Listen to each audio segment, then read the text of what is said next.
Hey guys, welcome back to another episode of Minecraft Memories. Show that's about Minecraft and memories. I forgot that they had that in Minecraft where it just automatically walks you up stones. Lame. Last time, I don't remember what I talked about because it's been about 2 weeks since I've recorded. I just kind of record whenever I feel like, and that suits me just fine.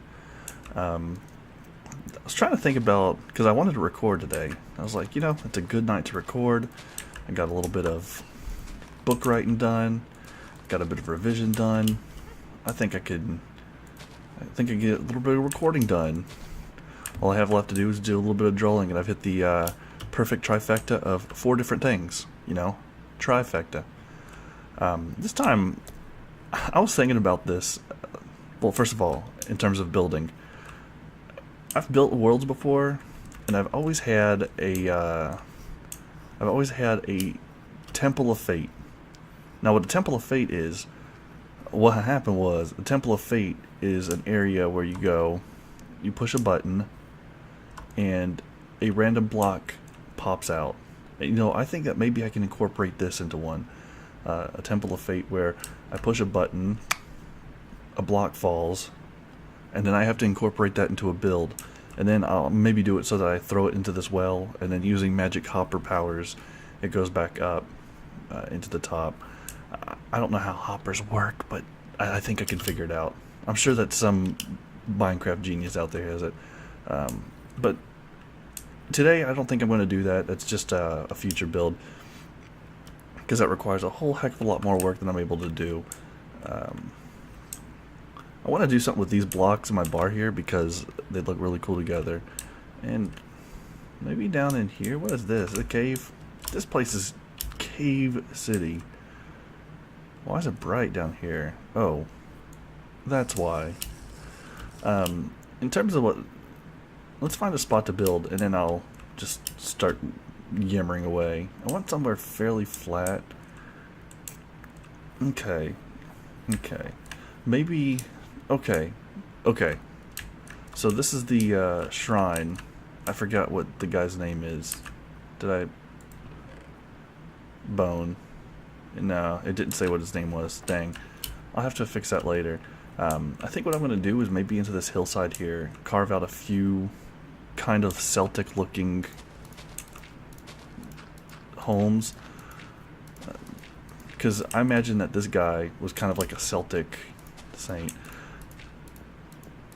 He died defending his homeland, and maybe they built around there, and it's kind of not exactly a huge touristy area in terms of religion. Like Mecca is pretty much pure hotel at this point, but maybe a lesser known kind of shrine that people enjoy visiting. So you're going to have a full-on economy built into the hillsides here, and then maybe it spans. Maybe there's like a bridge here. I like that idea. I think I'm going to go with that. As I build, I think I'm going to talk to you a little bit about this. Well, one of the things that stands out that I remembered in 4th grade. It was 4th grade. He only lived in the area for a year. There was this kid, and his name was Louie. And this kid was pure garbage. I hate to say that about someone, but man, isn't it the truth? I've never been really one for violence or fighting, really. Now, does that mean that pure pacifism is the best idea at all times? No. I firmly believe now that I think that there's times that it's valid to defend oneself. If people are bothering you and it gets them to leave you alone, go for it. Otherwise, it's a person-by-person experience. My experiences are not guaranteed to be yours. But so there's this kid Louie, and he moved into our neighborhood for about a year. And in 4th grade, you're a little bit more ready to make friends with pretty much anybody. So I went up, met him. He seemed like an okay enough guy at first. I threw rocks at this kid, but man, did he deserve it. I don't know what was up with him. I don't think it was a bad home life. His parents always seemed nice enough. But he would, like, steal things And this kid was in 4th grade. Maybe he just had like some sort of mental disability or something. He was, I say that not to deride people with mental disabilities, but that maybe the parts of his brain responsible for developing the morality necessary by the 4th grade weren't fully kicking. Because I do know that he was in the very, very, very low level learning classes. Which, now that I think about it, if I threw rocks at a mentally handicapped kid, boy, I'm utter trash. But no, for real, he, one of the things I remember was, we were walking through the woods once, and I found a quarter on the ground. Or it was on a log, actually. And he said, "Hey, that's mine." I said, "No, I just found it." And he said, "No, I put it there. I was doing an experiment." Now, I knew this kid was lying. By this point, he introduced me to the world of lies and how thick they were. But at the same time, I really didn't care. It was just a quarter. So I said, "Alright, whatever." Gave it to him. He's like, "I was joking.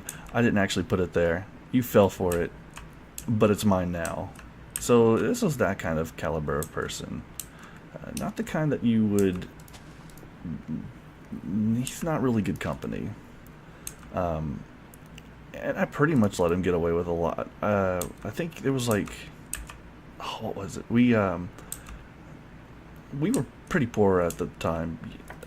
And I had taken I found like some sunglasses. No, they weren't like full on sunglasses. It was like one of the pieces of sunglasses, the part that goes around your ear, the stem, I guess one of the sunglasses stems, if that's what it's called. And I had put it in my bike, and pretended it was like a gear shift.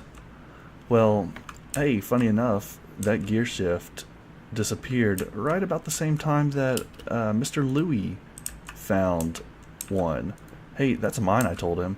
"No, I found a different one. I don't know what happened to yours." "Oh, he stole it." This one, I remember, I saw his bike. We were about to go to Cincinnati, as we do, and I saw his bike. We were at the down at the marina. His bike was just sitting there. I think he was doing who knows what, causing terror, as he probably does. And I saw the gear shift, and man, I just stole that thing. I stole it and I put it inside the back pouch of the seat, and he never said a word about it. I think that in his mind, I think he just liked stealing things, man. I don't even think he really cared about what he was stealing. He just liked to steal. It was just basically a bunch of garbage, but one of them that didn't seem like a big deal at the time, but adult brain me was like, man, I really wish I would have done something about that. We found a baby turtle, and he took it back home because he said he was going to release it, and from what I heard, he had actually killed it, and that's sad. That turtle didn't deserve that, man. That turtle deserved to have a good life, but that's... Some people are kind of psychopaths like that. The one, I did tell his parents on one. I didn't even tell his parents on that one. I had a dog, and man, I love this dog. His name was Bear. He died in 5th grade. He died a year later, but he took my dog's first leash. It was like a chain, because I had the chain and it disappeared, as things tended to do around Louie. And I said, "Nuh-uh, this isn't happening." So I went and told his parents. I said, "Hey, Louie stole my dog's first leash." And they said, "Well, we'll talk to our son and make sure you get it back." And they did. He was like all kind of bashful and like embarrassed that he'd gotten caught. And he's like, "Well, okay, I'll show you where I hid it." Because I knew that he was about to move. Good thing too, man. This is the kind of kid that would be like, as an adult, would probably go around committing even greater crimes. If I remembered his last name, I'd probably look it up and give an update about what had happened to him. Probably nothing too good.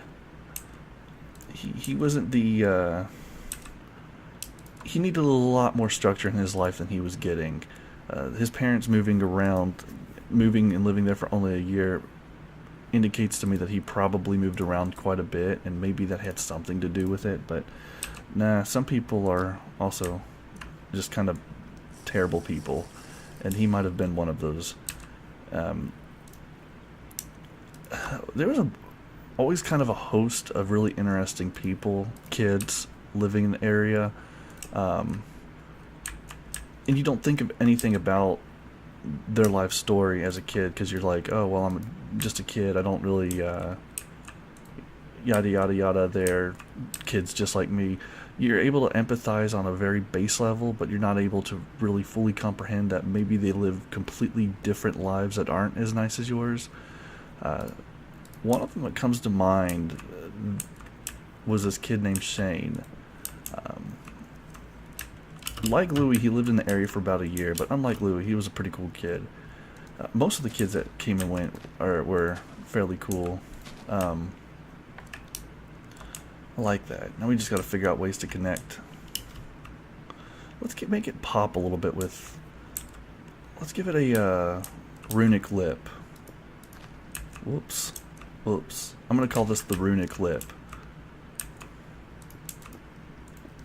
Because it's kind of like the cobblestone. Maybe I could just replace the cobblestone with... Maybe I can do that. Yeah, let's do that. Cobblestone's cool. This is cooler. This is like blue cobblestone. And that has almost the exact same texture, just recolored. Shane was... Oops. Shane moved in when I was in 3rd grade? Maybe earlier? I'm going to say 3rd-ish grade. I feel like it was around the time where Louie was there, but not long enough that he was... not long enough. I think it was before Louie, because Louie was still fresh in the memories as we were building our log cabin. That was dumb, but he was he actually was the first person to really introduce me to Zeldas that weren't the second Zelda game. The second one being infamous for how supposedly difficult it was. I don't know what you guys are talking about. Easiest game in the world. No, my one of my friends said that he's surprised video game survived because he saw me playing through, and he's like, "Man, how did people figure this kind of stuff out before the internet?" I was like, "I don't know, just game journals." I think those existed back then. They did. I'll have to tell that story in a second. But Shane, he showed me the Zelda game. I remember I was really excited about the... He's like, there's a dragon boss in this game. I was like, what? Show that to me. That sounds cool. It was cool. It was a 2-headed dragon, and heads came off. It spat fire and its heads came off, and it was really hard to beat, but he was able to beat it. He kept talking to me about it, and it was like the last day that he was there before they were to move. I was over at his house, and he wasn't at a house. He was at one of the resort cabins. And he said, yeah, look, it's the dragon boss I was talking about. And it was kind of a good way to closure all of that. Do I like that more? It does give it a more whimsical feel, but I almost feel like the smooth stone cobblestone gave it. Alright, we're changing it back. Changing it back. I'm going to have to figure out something to do with the prismarine. I really, really enjoy that, but I don't think it belongs here. But he showed me that, and it was kind of a good closure of that. But then... kind of one of the alarm bells, you could say, or maybe you could just do it back there. Let's give that a shot. Maybe just a subtle.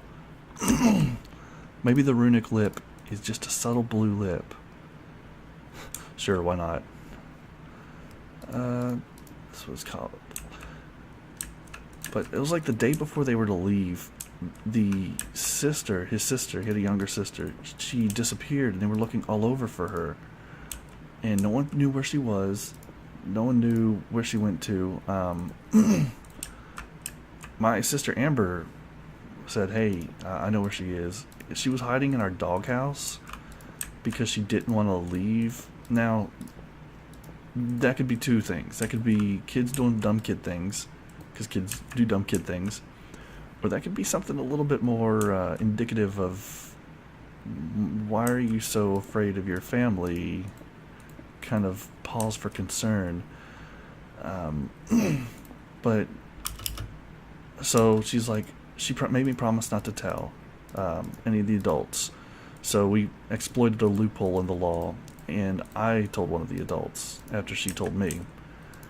And, you know, she went back home, and we never saw her again, and that's just the way things go in Albuquerque. No, that's not. What are you guys talking about? I'm not in Albuquerque. It's craziness. This is a Weird Al song. I always have to pay respect to Weird Al. I have to make a reference to Weird Al at least 3 times a day. That was the second time I've done it today, so, you know, potential for another one in the episode. What is back? Okay, so that's part of the runic lip, but oops. And then that. And then, this. Yeah, so Shane, and also Shane always claimed to be a leprechaun. Whether or not he was an actual leprechaun, I don't know. He didn't have any gold on him, at least as far as I was aware. So his claims may have been exaggerated. But Kid was all about leprechaun. He was all about. I mean, even the name Shane does sound Irish. Maybe Kid was a leprechaun. Who am I to rain on his parade? Those green. They're not toadstools, but they're like these green umbrella plants, and we call them umbrella plants. They would grow. Let's make things a little bit more fun. Let's put a smile on that face. He was all obsessed about the green umbrella plant, saying that this was just like Ireland and just like the Irish because he was a leprechaun. Man, I don't know. Interesting kid. I don't know what happened to him. I don't remember his last name. I'm sure if I looked in the yearbooks, I could probably find some of this information, if not all of it. Yearbooks are back home, and maybe one day I will do an investigative journalism, find out what happened to these people. I did try and look. I have an interim. Tried finding my rival, the aforementioned accelerated reader rival, the one who he and I would compete to read accelerated reader, and his mom was like a huge stickler for. She was basically stereotypical Asian mom without being Asian, but she was very, very, very, very strict, and mom had very strong words about what kind of person she was, but she didn't say those strong words to her face.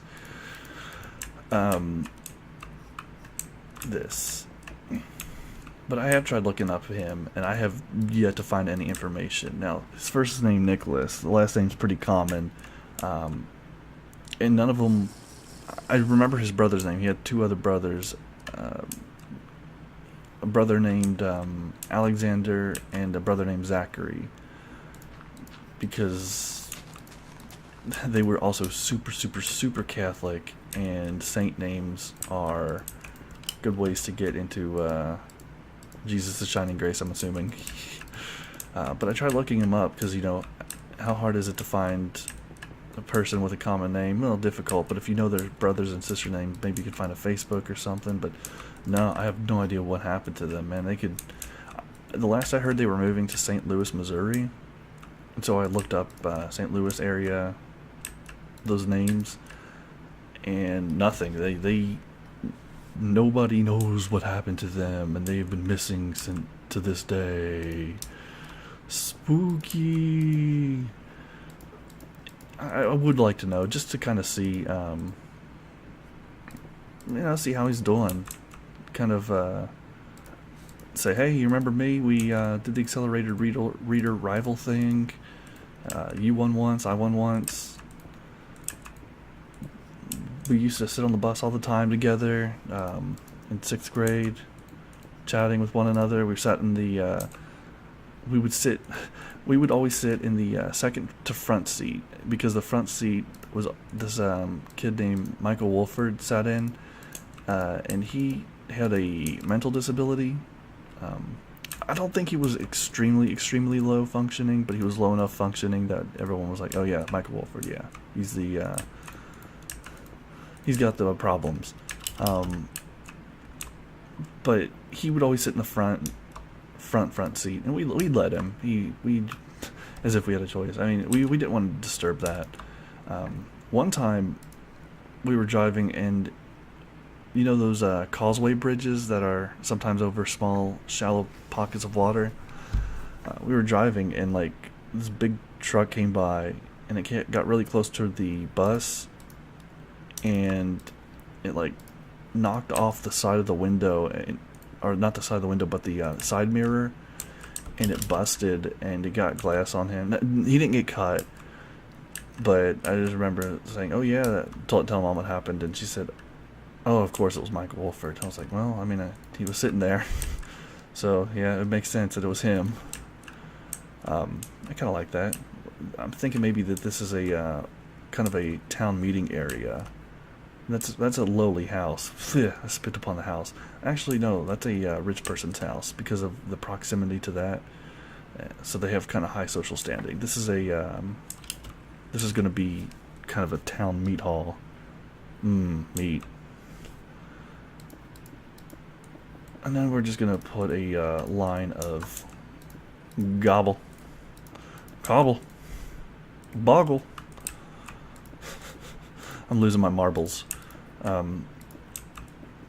forgot what I was gonna talk about something else related to what we need something that signifies a town hall. Now I'm thinking what we can do is get some signs.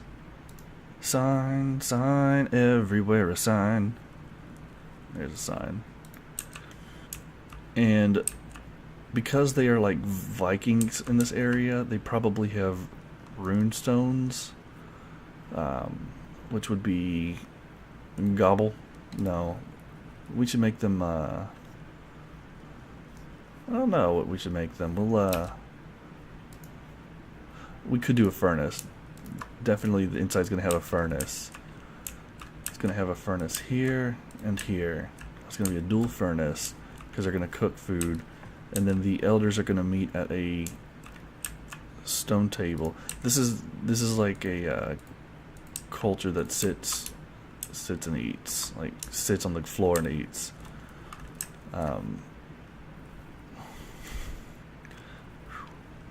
Just kind of looking around and kind of thinking. And then maybe we can just like. No, I don't like that as decoration. We'll think of something to do with these signs, but that's not what we should do. But can we? That's something. That's something. I don't know if it's something Nah. I'm trying to force it. It doesn't need to be forced. It'll have its place. It's a flat island. Anyway, guys, I'm looking at the time, 23 minutes in. I'm going to call it here. Thank you so much for walking. Thank you so much for walking and watching, and I'll see you next time. Bye.